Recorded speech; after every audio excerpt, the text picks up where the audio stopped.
Você está ouvindo a Rádio do Professor, a sua rádio da web. Obrigado pelo acesso. A nossa programação é você quem faz. Envie a sua sugestão de pauta para o nosso programa e nós entraremos em contato com você. Rádio do Professor, ouça essa ideia.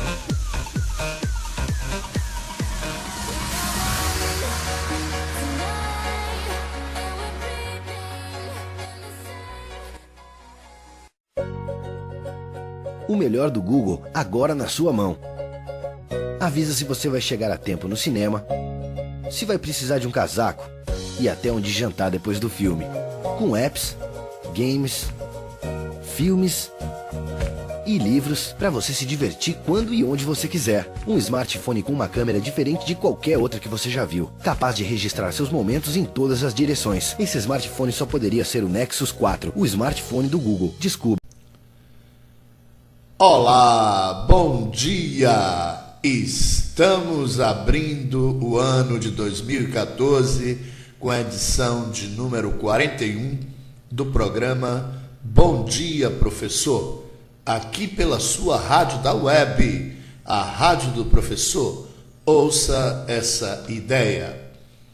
Estou muito contente com os manifestos de carinho que tenho recebido através de e-mail pela passagem do ano de 2013, amigos, colegas, professores, alunos, familiares. Quero agradecer a todos e quero aproveitar essa oportunidade para desejar a todos vocês um feliz 2014. O ano de 2014 promete, como nós dissemos no ano passado, e estamos abrindo esse ano com chave de ouro. Nós que pesquisamos sempre na internet, nas redes sociais, nos jornais, nas rádios, programas de TV, tudo aquilo que é do interesse da construção da educação por uma sociedade melhor, resolvemos abrir a nossa série de programas para o ano de 2014 com uma aula fantástica, com uma personalidade que eu admiro desde a minha adolescência, e fiz várias pesquisas e encontrei nessa minha garimpagem, digamos assim, um material fantástico. Eu estou falando do nada menos que o doutor e cientista, professor Elcimar Coutinho, cientista baiano, do Recôncavo Baiano, lá do interior de Pojuca, ali vizinho à Mata de São João, aquela região de Dias Dávila, que projetou o nome da Bahia e do Brasil para o mundo. Esse cientista fantástico e polêmico ao mesmo tempo, que nos deu, assim, de brinde, os seus conhecimentos e os resultados das suas pesquisas para uma sociedade mais saudável. Elcimar Coutinho, que defende veementemente, nos seus mais de 50 anos de carreira, a menstruação inútil, a sangria inútil. Ele que defende veementemente o controle da natalidade, por conta de entender que o grande índice de natalidade é responsável também por uma parte de problemas da nossa sociedade. Ele não é um cientista que faz apologias, no meu modo de ver particular, ao aborto desenfreado. Muito pelo contrário, foi um dos primeiros cientistas no Brasil a lutar contra o aborto natural, não é? Fazendo pesquisas, como trabalhar em cima disso, enfim. Eu não seria a pessoa mais habilitada, digamos assim, com embasamentos científicos para poder definir essa figura fantástica que eu admiro muito e acho que é um adjetivo muito pequeno chamá-lo de figura fantástica. Essa celebridade, esse cientista ímpar que é o Dr. Elcimar Coutinho.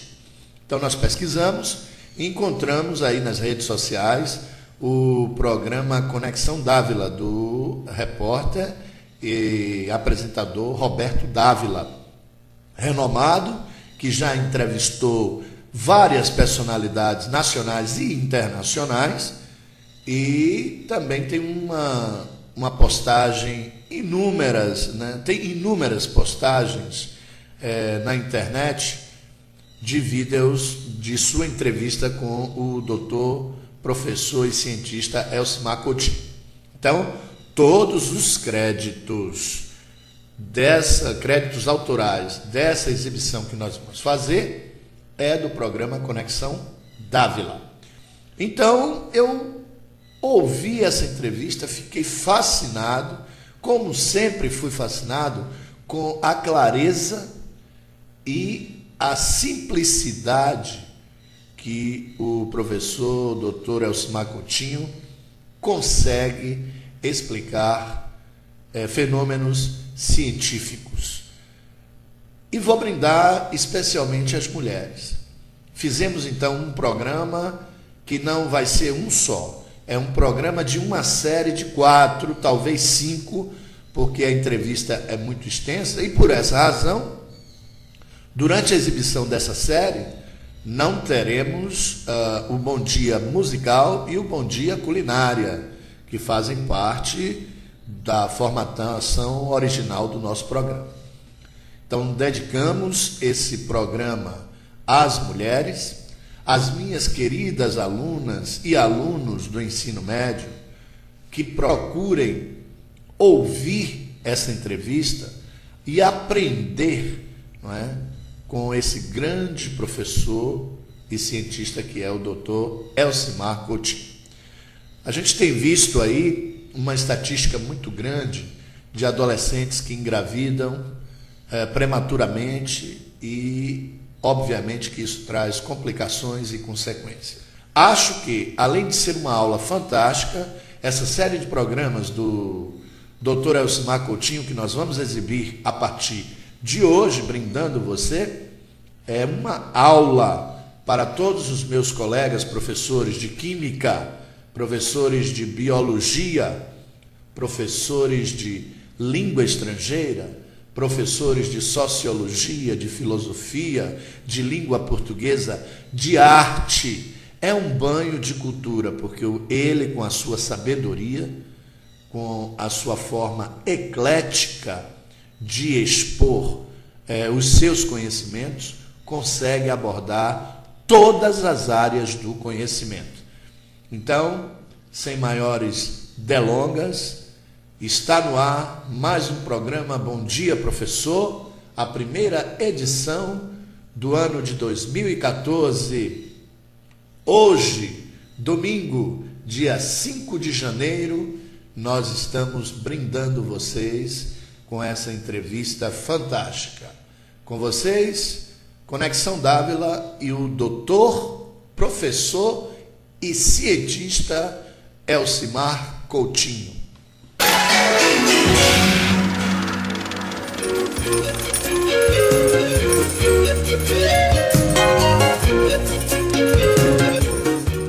Hoje nós vamos conversar com o Dr. Elcimar Coutinho, um dos mais importantes e polêmicos pesquisadores brasileiros, pioneiro no estudo da reprodução humana. O Dr. Elcimar é formado pela Universidade Federal da Bahia, com pós-graduação na Sorbonne, em Paris, e no Instituto Rockefeller, em Nova York. Ele criou vários métodos anticoncepcionais, adotados em vários países do mundo, inclusive o primeiro anticoncepcional injetável. Autor de 10 livros, a maioria editada no exterior, ele tem mais de 350 trabalhos científicos publicados em todo o mundo. Fundador do Centro de Pesquisa em Reprodução Humana, ele faz um importante trabalho de planejamento familiar na periferia mais pobre da cidade de Salvador.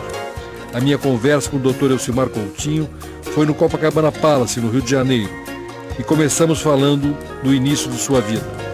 Eu nasci em Pujuca, uma cidadezinha no Recôncavo Baiano, perto de Mato São João, do outro lado de Santo Amaro, uma regiãozinha ali onde se vivia de leite e carne, e que até hoje é uma região muito, digamos assim, procurada para se morar, porque o clima é ameno, chove o ano todo, quer dizer, não tem preocupação com seca, e tem aquela atmosfera do Recôncavo Baiano que é tão gostoso para quem nasceu lá e para quem visita também. Meu família classe média? Eu não sei se eu chamaria a família de classe média. Certamente que não era uma família rica. O meu pai tinha vindo do Piauí para fazer o curso de medicina na Bahia. Primeiro ele fez o curso de farmácia, depois fez o curso de medicina. E eu sempre tive no meu pai um modelo que eu gostaria de seguir quando crescesse. Adorava o meu pai, ele era um homem muito bem educado. Ele tinha uma qualidade rara hoje nos homens, que era de nunca se servir de um expletivo, de um palavrão. Eu nunca ouvi meu pai, que morreu aos 95 anos, dizer um palavrão. Por menor que fosse o palavrão, aquilo machucava ele, sabe? Extremamente bem educado. Muito bem educado, um homem fino mesmo. Então se casou com uma descendente de índio e de alemão, que o meu segundo nome é Metz, que é o nome alemão da minha mãe. E eu nasci lá em Pujuca, quando meu pai era o farmacêutico, era o médico e era o prefeito. Ele era a pessoa mais importante do meu mundo, era ele. Ele era tudo. E era muito bem educado, uma doçura de pessoa. E tendo nascido lá e tendo este homem como meu pai, da mãe a gente não fala, mas certamente que o homem é mulher dependente, tudo que ele era dependia do fato dela ser. E o fato é que eu tive 7 irmãos, éramos 7. E o meu pai começou na política como prefeito, mas saiu da política logo que era para subir na política, quando descobriu que a política não era um lugar para um homem como ele, certo? E é conselho que ele me deu quando eu cheguei aos 18 anos, se afaste da política. Como é que foi essa infância, adolescência lá? O senhor era um homem mais ligado já aos livros ou era um menino mais de eu era um menino, não era propriamente ligado aos livros, mas você sabe que uma criança ele é ligado às revistas de quadrinhos e etc e tal, e aquilo eu era ligado desde os meus 5, 6 anos de idade, segundo meu pai. Aquilo me fazia mal à vista, porque eu vivia lendo e devorando aquelas figurinhas. Mas quando eu fiz 9 anos de idade, nós deixamos o interior e viemos para a capital. O meu pai queria fazer carreira universitária e fez concurso para professor da faculdade de medicina da UFBA. Naquela época não era a UFBA ainda, só era a velha Faculdade de Medicina do Terreiro de Jesus, onde tinha os cursos de farmácia, odontologia e medicina. E eu comecei a acompanhá-lo nas idas para a faculdade quando eu estava no curso secundário. Quer dizer, eu já frequentava a faculdade como secundarista. E realmente comecei a me ligar à medicina através do meu pai, dos livros do meu pai. Aqueles livros que eu abria de anatomia e que ficava fascinado com aquilo. E comecei a trabalhar aos 14 anos de idade. A família grande, não sobrava dinheiro nem para cinema, nem para transporte. Portanto, eu não sei se a gente poderia ser classificado como uma família de classe média do ponto de vista cultural e da formação, mas não do ponto de vista financeiro, porque ele vivia de salário de professor. E nessa época o senhor começa mais trabalhando na área de farmácia? Então o meu pai dizia, para você ser um bom médico, você tem que antes ser farmacêutico. Tem que aprender como é que se faz remédio. Foi um belo conselho esse. Como é que se faz o remédio, para saber como é que o remédio é feito para você, na hora que estiver usando no paciente, saber de onde é que veio aquilo. Entendeu? E com esse conhecimento você leva uma certa superioridade para os seus colegas. E é verdade, porque quando eu me formei em farmácia, eu me formei em dezembro, em janeiro eu fiz vestibular em medicina. Já tirei primeiro lugar, sem fazer muita força. Eu tinha a meu favor aqueles anos que eu passei estudando farmácia. Todas as químicas, porque num curso de farmácia você tem química, a química básica, química orgânica, química mineral, química analítica, química industrial. Tudo isso você aprende num curso de farmácia. E um bom curso de farmácia, como era naquela época o nosso, realmente ele deixa preparado para tudo. física, biológica, tudo da botânica, enfim, você aprendia tudo que se exigia num vestibular. E como? Quer dizer, você já ia formado para fazer um vestibular. Então, o curso de medicina veio bem, né? Eu fiz um curso com uma relativa facilidade. E deixa que eu lhe dê essa plataforma, porque aí dá uma visão logo do que é que nós vamos encontrar pela frente. Quando eu estava no 4º ano de medicina, fiz um concurso para sair do Brasil, para ir para outro lugar. A razão era que eu estava muito impelido por uma conversa que eu tive com um premiado Nobel chamado Bernardo Ussai. O Ussai era o único, até hoje, aliás, é o único premiado Nobel de Medicina da América Latina. O Bernardo Ussai era argentino. Ele já estava com perto de 80 anos quando ele visitou a Faculdade de Medicina. Eu era estudante de terceiro ano, segundo para terceiro ano. Estava no laboratório de fisiologia quando entra o Ussai. Parecia assim um pinguim, vestido de preto, colarinho bem branco, a gravata preta, cabelos brancos, rosto redondo, um pinguim. Mas aquele era o grande ídolo dos médicos da América Latina, o único prêmio Nobel de Medicina de todos os tempos. E nós estudávamos no livro dele, A Fisiologia de Ussai. Todo mundo tinha que estudar aquela fisiologia, um livro desta grossura. Quando o Ussai entra na Faculdade de Medicina, no Terreiro de Jesus, eu estava num janelão, olhando para a Bahia de Todos os Santos. Quando ele chegou, eu virei para cá, ele veio em direção à janela. E eu tive a presunção de pensar que ele vinha falar comigo, imagine, eu estudante. Ele veio para a janela, atraído pela luz que entrava, e chegou ali, ele viu a Bahia de Todos os Santos. Chegou e disse uma frase que mexeu comigo e com a minha vida. Se eu tivesse nascido aqui, eu jamais teria ganho o prêmio Nobel. Que beleza. Eu fiquei chocadíssimo com a história. Eu digo, o que é que o senhor quer dizer? Eu quero dizer isso que eu acabei de dizer. É impossível você melhorar o paraíso. Esse clima é o ano inteiro, isso é o ano inteiro. Essa luz é o ano inteiro. Essa temperatura o ano inteiro. Olha, não tem como você olhar para fora quando você tem que olhar para dentro e encontra uma beleza dessa. Aqui você só pode ter uma vida contemplativa. E eu cheguei, o senhor não está falando, eu estou falando sério. Eu disse, se alguém aspirar, tirar um prêmio Nobel, ele disse, tem que sair daqui. Eu digo, sair como? Tem que sair daqui para uma cidade feia, como Buenos Aires, como Paris, como Londres, que metade do ano o céu é cinzento, é escuro, é frio. Tem que ser frio, você procurar abrigo nos livros, estudar, como é que você pode vencer as dificuldades. E eu fiquei impressionado com o homem. Quando ele ia se afastando, eu disse, espera aí, e se o camarada não puder sair daqui? Ele disse, hay que cerrar las ventanas. Fechar a janela. Tem que fechar a janela. E eu, no dia seguinte, procurei o professor de fisiologia e disse se ele dava licença de eu me instalar embaixo no subsolo. Por quê?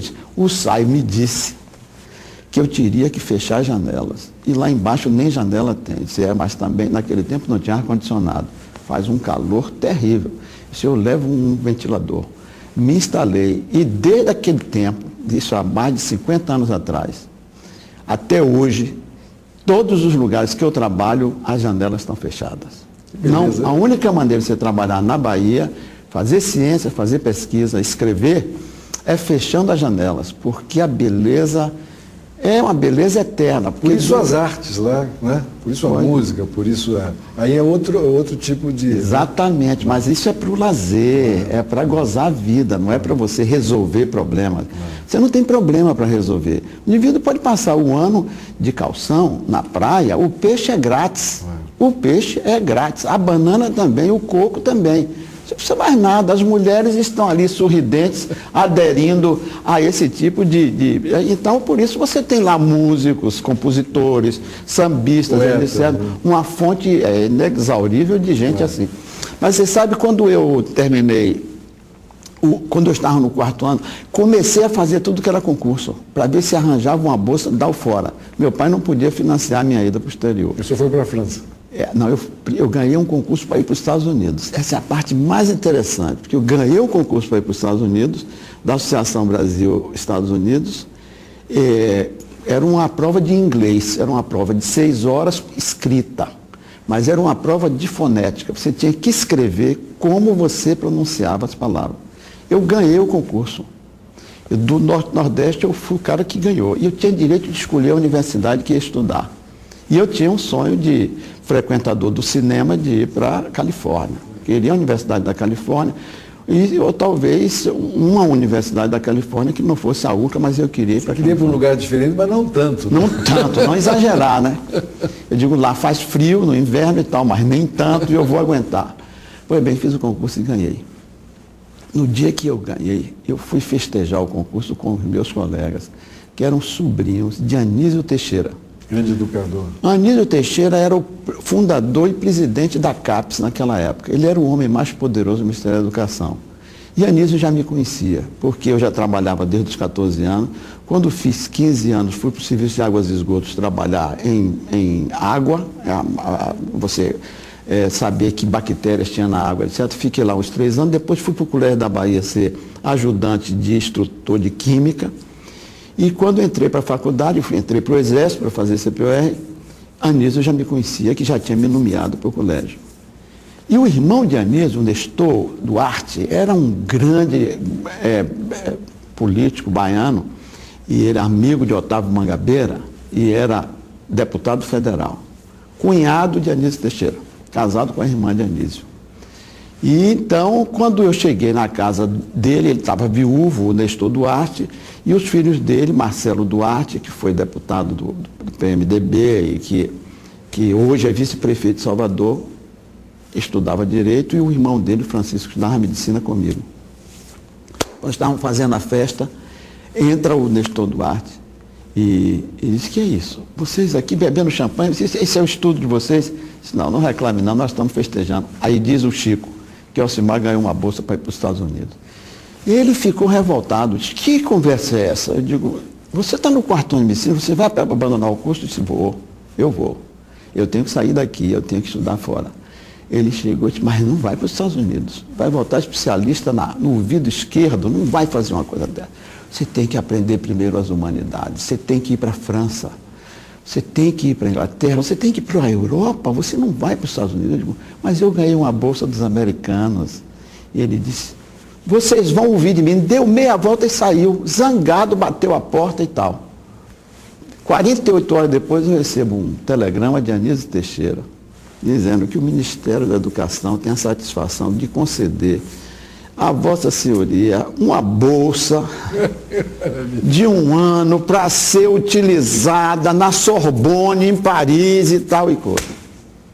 Fui para Paris, em vez de ir para os Estados Unidos. Aí você foi para o escuro, né? Não, fui para o escuro. Qual era o jeito? Fui para o escuro. Fui de navio naquele tempo, não se viajava de avião, né? Viagem de avião era muito mais perigosa do que hoje. Você está falando de que anos 40, por aí? Isso foi anos 40, anos 40. Então, quando a Europa estava num momento difícil, né? Anos 50. Anos 50, depois da guerra. Depois da guerra, já foi a pós-guerra. Então eu fui para a Europa, fui com meu irmão Riolan, que era pintor, que tinha ganho um prêmio de viagem ao estrangeiro, e fomos os dois premiados viajando no mesmo navio Provence. Aliás, uma festa para os olhos para todo mundo, que estava com umas 20 manequins de Jacques Fabre voltando do Rio de Janeiro para Paris, estava no céu. E voltamos. Tive que aprender francês às pressas. Fui trabalhar com um homem que estava pleiteando um prêmio Nobel, que era o Claude Fromageau. Fui para a Sorbonne de testa. Fui lá procurar o cara que eu imaginava era a pessoa mais importante da ciência francesa na época, que era Claude Fromageau, que era ele que estava na beira do prêmio Nobel, competindo com outro francês, Duvigneau, que trabalhava em Nova York. Ele em Paris, o outro em Nova York. E aí fui para Fromageau. Pasteur? Não. O Instituto Pasteur são duas entidades diferentes. Eu fui para a Sorbonne mesmo, no Instituto de Chimie e Biologie, que era onde estava o sumo do sumo. Só tinha premiado, ou melhor, gente premiada lá. E fui falar com o Fromageau e pedi um encontro com ele, e ele me concedeu. Eu cheguei lá e disse, olha, eu vim para trabalhar com o senhor. Eu disse, mas o que você nem sem escrever uma carta, sem nada, eu contei a ele a história, falando inglês. Ele disse, essa história realmente é uma história ótima. Tudo bem, você está aceito, você vai ser membro do grupo.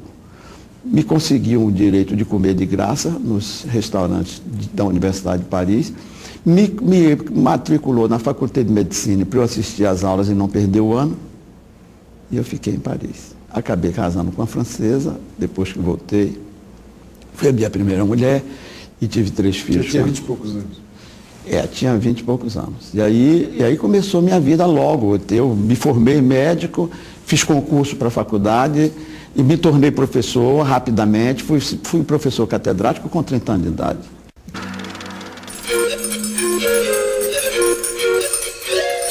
Quando é que você começa a entrar nessa área, digamos assim, mais revolucionária, entre aspas, da medicina? Eu era fascinado por hormônio. Fascinado pelos hormônios. Desde a primeira aula, desde que eu ouvi falar de hormônio, eu fiquei fascinado como é que o hormônio fazia aquilo, sabe? Principalmente, os hormônios são responsáveis pela sexualidade. Pela fonte da vida. Pois é, como é que o hormônio fazia uma fêmea atraente para o macho? Como é que o hormônio fazia um negócio daquele? Sem hormônio, você tirou os órgãos que fabricam os hormônios, a pessoa deixa de ter vida sexual. É castrada. O castrado é um indivíduo que não tem desejo nenhum seja ele um galo, seja ele um touro, seja ele um homem. Castrou, perdeu o interesse. E ela castrou a mulher, ela não oferece mais nenhum atrativo para o homem.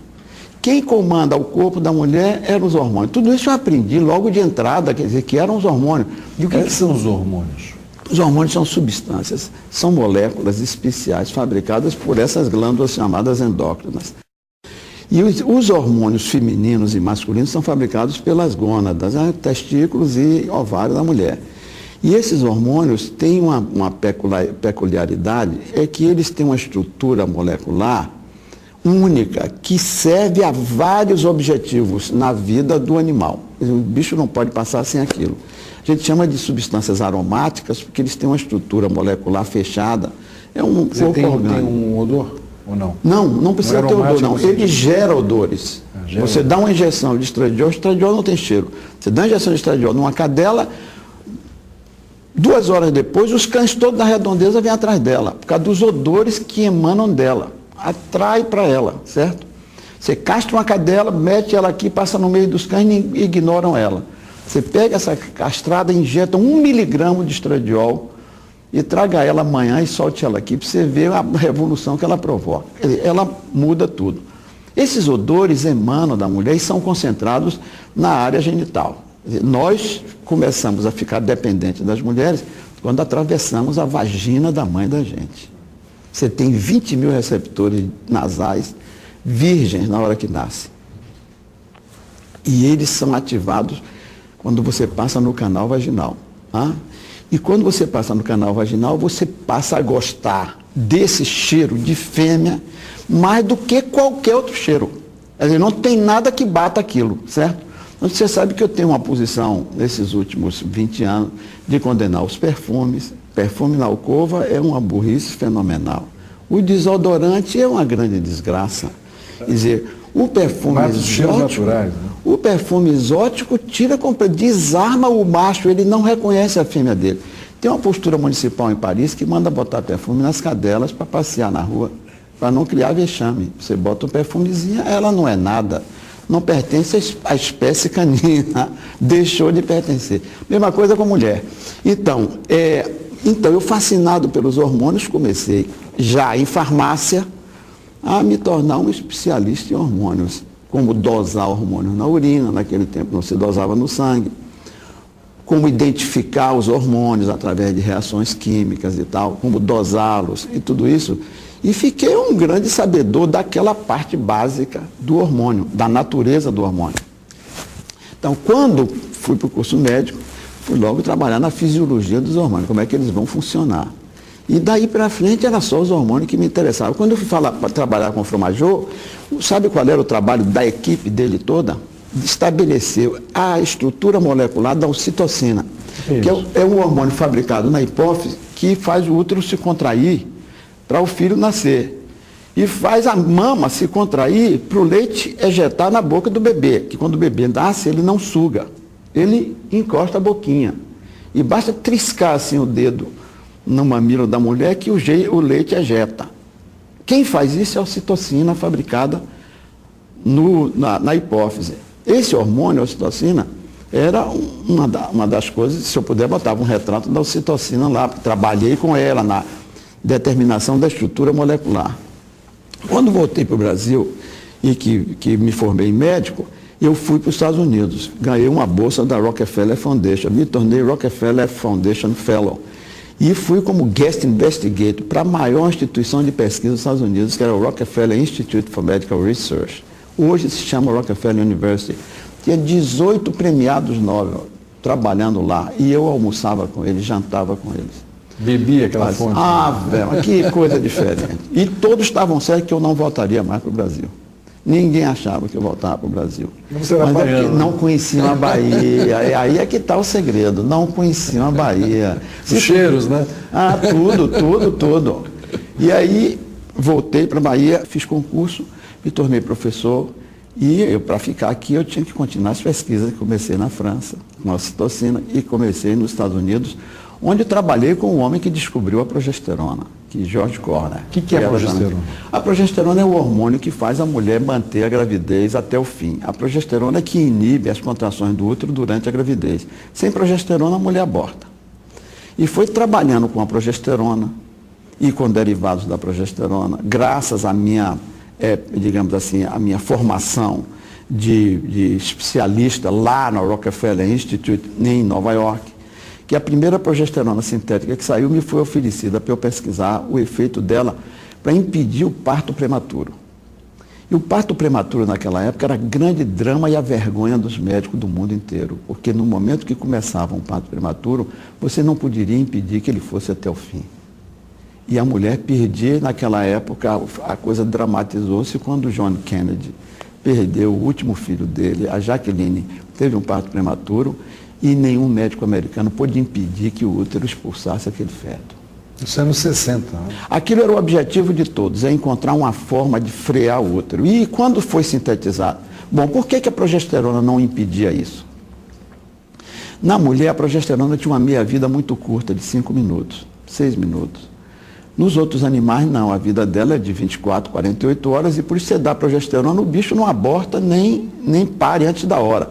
Você pode até prolongar uma gravidez muito além do tempo certo, dando progesterona a uma coelha, por exemplo. Mas na mulher não funcionava. Por isso, porque ela é destruída continuamente. Toda progesterona que é fabricada também é destruída. Então, para manter o nível alto, a placenta fabrica grandes quantidades de progesterona. Quando os americanos sintetizaram a primeira progesterona, eu estava lá. Olha, como foi que aconteceu? Eu estava lá. Por acaso eu estava lá. No lugar certo, na hora certa. Pois é, o Corner foi convidado para a apresentação dessa progesterona e eu fui com ele e com o Chapo, que era o assistente dele.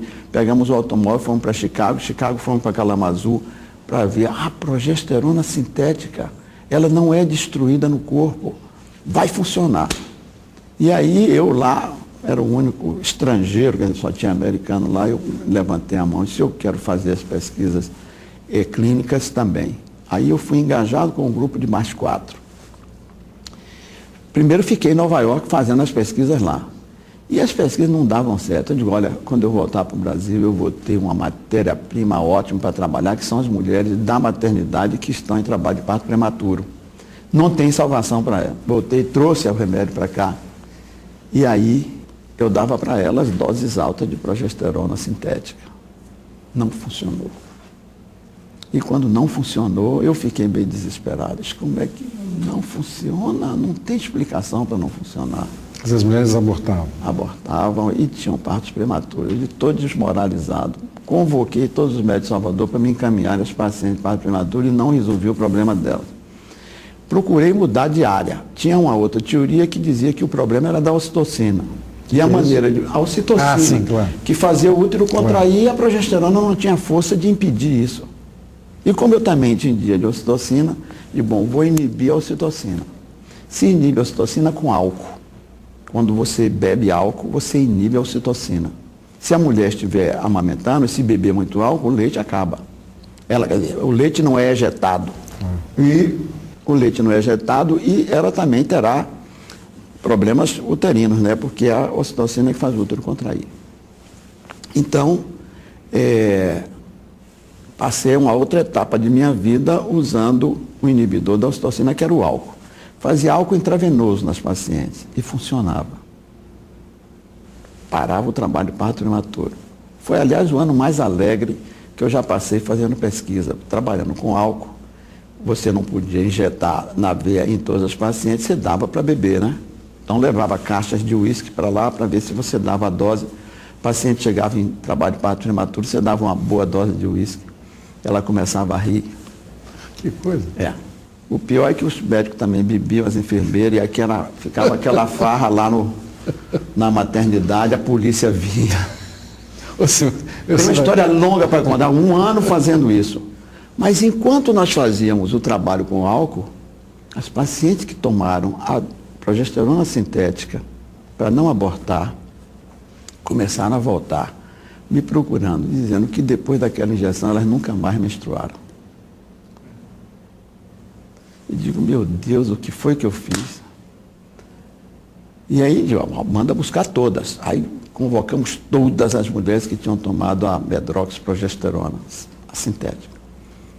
E aí começaram a aparecer algumas que já tinham voltado a menstruar e outras que já tinham engravidado e que levaram a gravidez até o fim. Mas as que voltaram a menstruar, todas me falavam de que o período que elas passaram sem menstruar foi muito bom. As mulheres mais pobres que chegavam lá anêmicas ficaram boas da anemia.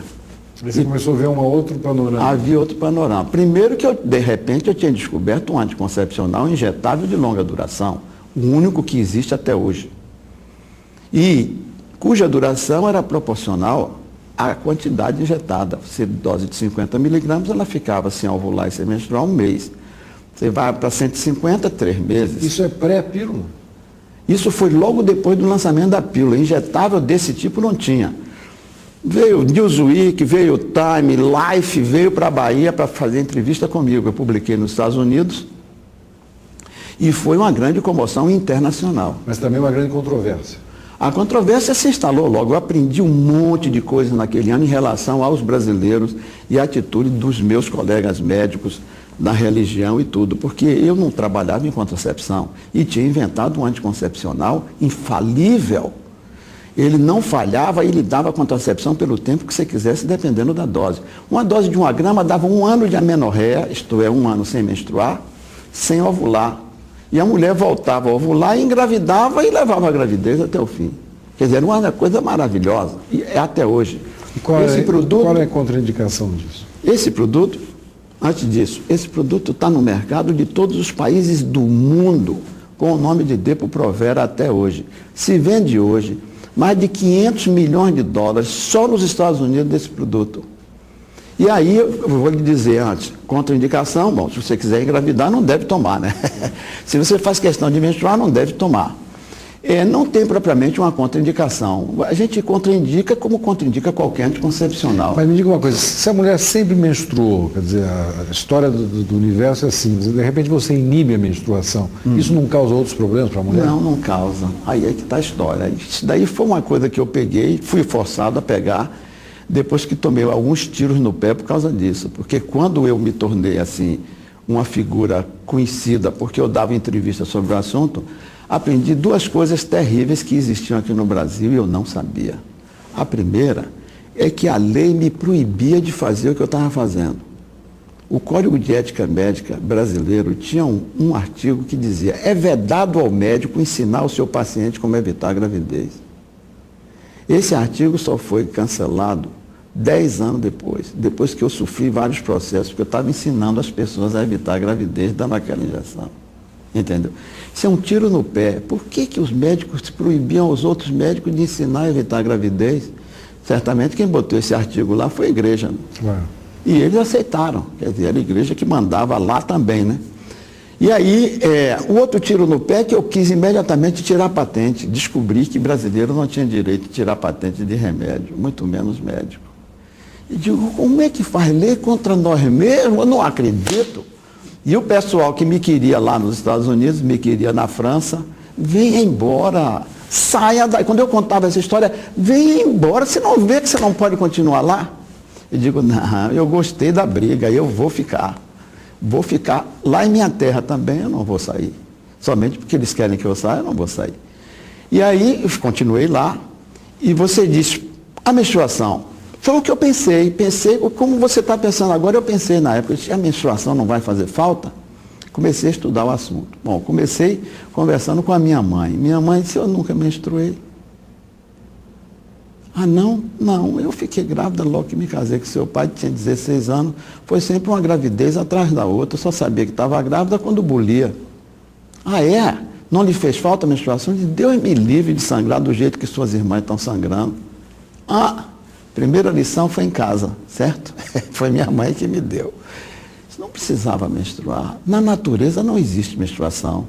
Comecei a estudar o assunto pegando os bichos parecidos com o ser humano, que menstruam quando estão num ambiente civilizado. Chimpanzé é o bicho que mais parece com o ser humano. Pesa mais ou menos a mesma coisa, vive mais ou menos ao mesmo tempo e tem um DNA que é idêntico. Diferença de menos de 1% do DNA. Nos faz tão diferentes esse 1%. Mas a chimpanzé é a mulher primitiva vivendo no mato.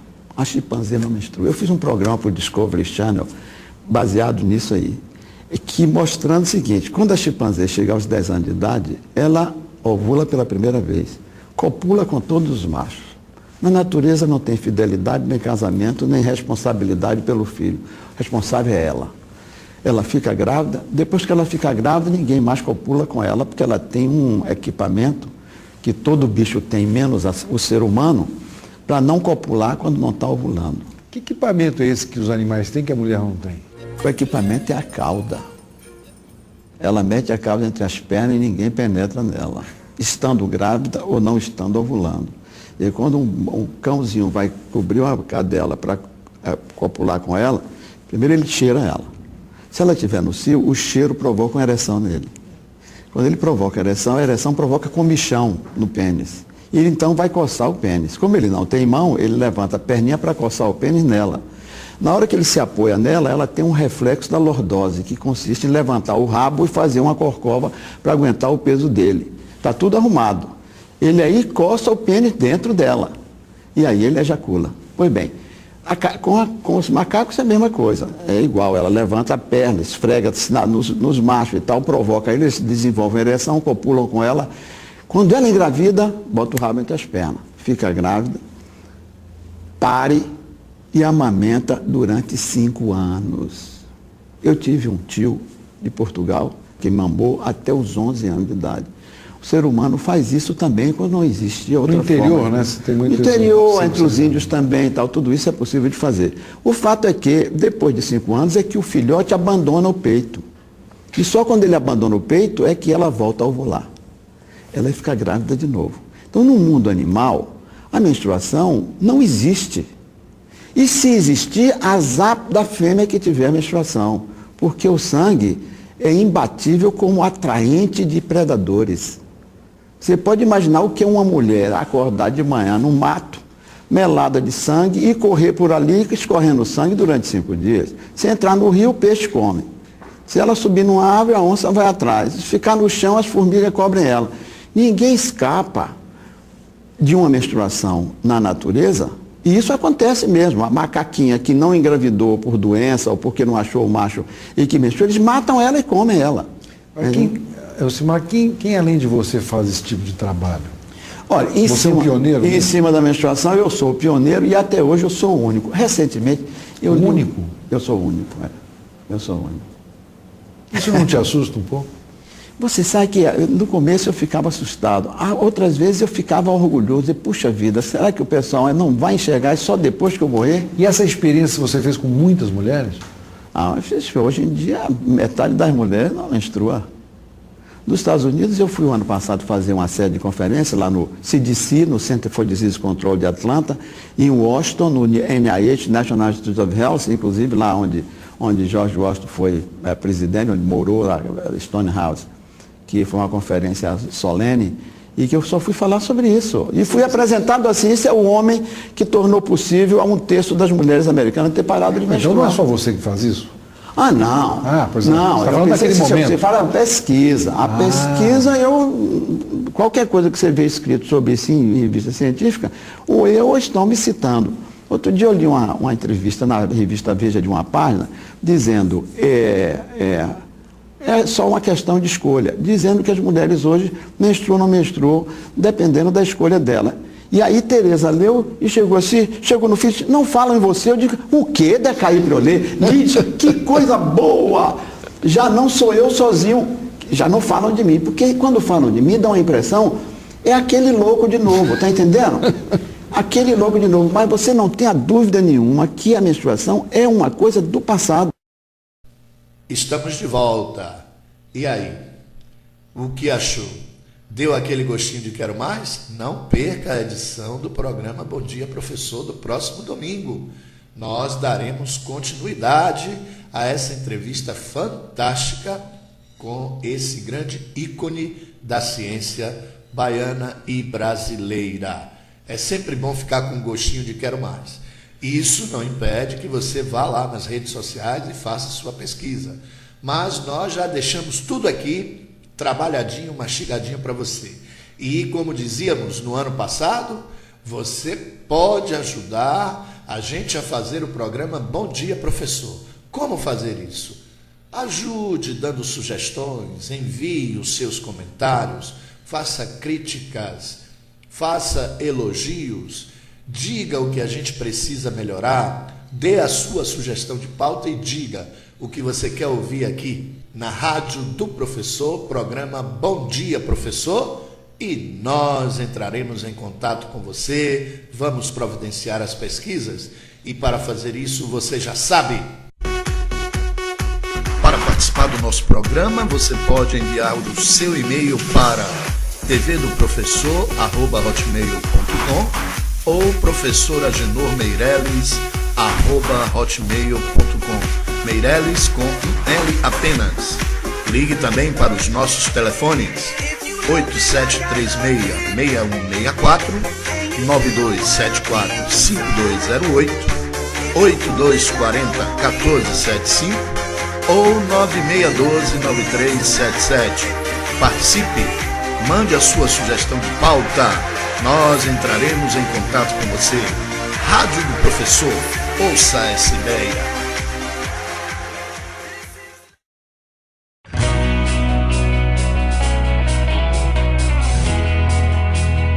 Puxa, vocês são mesmo fãs da Moranguinho, hein? E se vocês fossem do tamanho dela? Ia ser incrível!